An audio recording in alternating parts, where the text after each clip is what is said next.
Hello everyone, my name is Barbara Kaye and I practice real estate and business law at Kaye, Panu & Associates in Mississauga, Ontario. For today's video, I'm going to be giving you a brief overview of two different types of business purchases: asset purchases and share purchases. Before we get started, I just want to mention what this video will not be talking about. We won't be addressing publicly owned business acquisitions or purchasers or sellers that are non-residents of Canada. In an asset purchase agreement, the purchaser is only buying specific assets and liabilities from the vendor. So, for example, in the case of a restaurant, buying the assets of a restaurant would usually include buying the tables, chairs, signage, websites, etc. This is often the most preferential way for a purchaser to acquire a business, as it allows them to pick and choose what they want most from it. And this usually reduces the risk of any unknown or undisclosed liabilities. In this type of purchase, the purchaser and seller maintain separate corporate identities, and the seller will keep the assets and liabilities that are not purchased by the purchaser. We know the concept of separate corporate identities might sound like a bit of legal jargon, but in plain English, it basically means that the purchaser and seller will remain two separate businesses and they won't actually merge to form one business, which is common when you see a larger business acquire a smaller business. Some examples of assets that are purchased in an asset purchase agreement include inventory, accounts receivable, licenses, machinery, equipment and furniture, books and records, customer lists, distributor or supplier lists, and goodwill. Goodwill is another term for the value of a brand that a business has. This type of purchase is often seen as a way to allow the purchaser to apply their money more effectively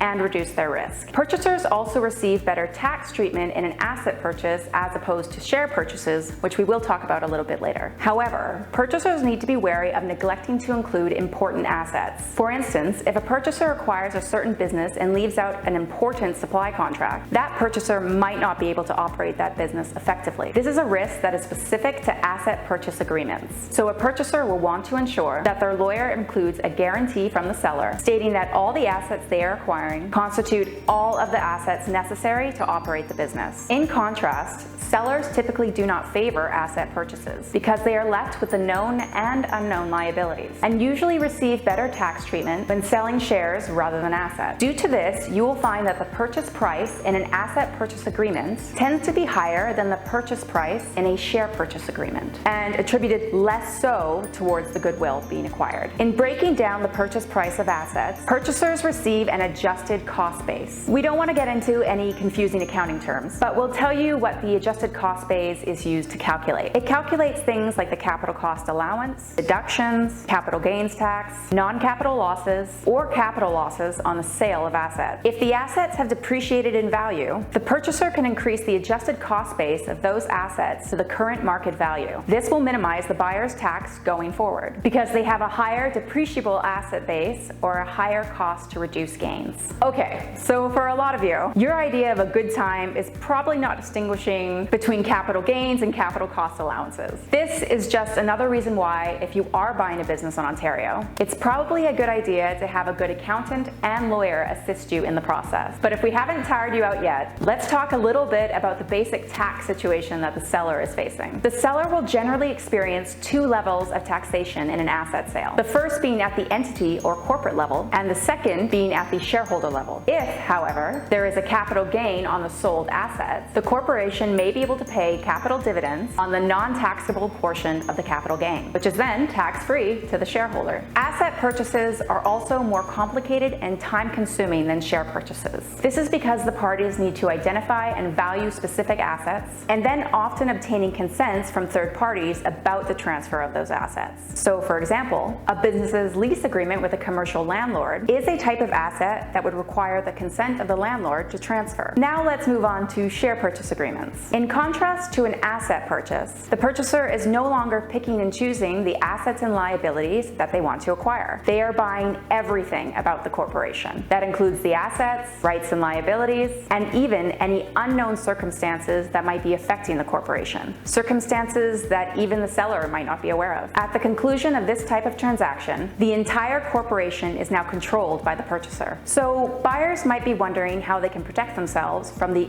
unknown liabilities that I've just mentioned. The simplest way to do this is to include certain legal language in the share purchase agreement. Lawyers, myself included, use fancy words like indemnities, escrow provisions, representations, and warranties, but the basic idea here is the seller is promising to the buyer that if anything crazy happens, the buyer has some safety. If a purchaser does not end up purchasing 100% of the corporation, they could end up having to deal with minority shareholders who own small portions of the corporation, but still have many rights, and they could become a nuisance for the new owner. On the bright side, share purchase transactions are often simpler than asset purchases, with fewer to no need for third-party consents, depending on the nature of the business. Sometimes you might still need consent from a third party. For example, it is very common for commercial landlords to include a clause in their commercial lease agreement that entitles the landlord to involvement in any change in control or ownership of a tenant. Additionally, the purchase price in a share sale often tends to be lower than the purchase price in an asset sale. Sellers usually like share sales. This is because they will only need to contend with one level of taxation.